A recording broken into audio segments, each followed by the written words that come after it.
खलीफा के दरबार में एक मसला आ गया। उन्होंने कहा जी एक सवाल है, और साहिल दरवाजे पे खड़ा। उन्होंने कहा साहिल को अंदर ले। उसने कहा जी साहिल का सवाल यह है कि मेरा जो मालिक था वो मरते हुए वसीयत करके गया, और वसीयत ये करके गया है कि उसके हैं 3 गुलाम। उसने वसीयत की है कि एक गुलाम को बेटी का रिश्ता दिया जाए मेरी, और आधी जायदाद दी जाए। एक गुलाम को सिर्फ आधी जायदाद दी जाए, एक को कत्ल किया जाए। नाम किसी का नहीं लिखा। उन्होंने कहा जी आप बताएं कि कैसे अमल करें। हाकिम ने कहा जी वसीयत दिखाओ। वसीयत देखी, वसीयत तो है, नाम किसी का नहीं। उन्होंने कहा इस पे हम अमल कैसे करें जब वो ही किसी का नाम नहीं लिख के गया। भाई हमसे नहीं ये फैसला होगा। साहिल वारस के दरवाजे की जानब चल। नौकर के जरिए अमीर अल मोमिनीन को इतला दी गई कि एक साहिल दरबार में गया था वसीयत लेके, और वापस खाली आया। अमीर अल मोमिनीन ने कहा कि उसे कहो दरबार में पहुंचे, मैं आ रहा हूँ। वापस जब दोबारा दरबार में पहुंचा तो हाकिम ने कहा तू फिर आ गया भाई। उसने कहा जी इंतजार कर रहा हूँ। वारिस आ रहा। दरबार में आया, अमीर अल मोमिनीन ने देखा। मौला अमीर अल मोमिनीन ने कहा गुलाम किधर है? ये अली बाहर खड़ा। थोड़ा कम्बर एक गुलाम को लेके आ। पहला गुलाम अली के सामने आया। ये क्या करके गया तेरा मालिक? वसीयत नाम तो कुछ भी नहीं लिख के गया।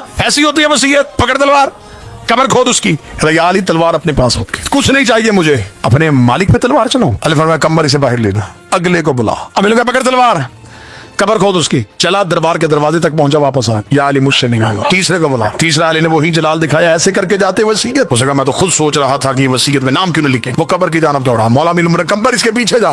जो ही कबर खोदने लगे गिरफ्तार कर लेना। गिरफ्तार होके वापस आया। उसने कहा या अली ये क्या हुआ? फरमाया जिसने पहला इनकार किया था इसे रिश्ता भी दो, आधी जायदाद भी दो। जो आधे रास्ते से वापस आए इसे आधी जायदाद दो। जो कबर तक पहुंच गया इसे कत्ल करो। हाकिम ने खड़े होकर कहने लगा या अली इतनी जल्दी इतना आसान फैसला ऐसे कैसे कर दिया? दरबार से मरहबा की आवाजें आ रही थी।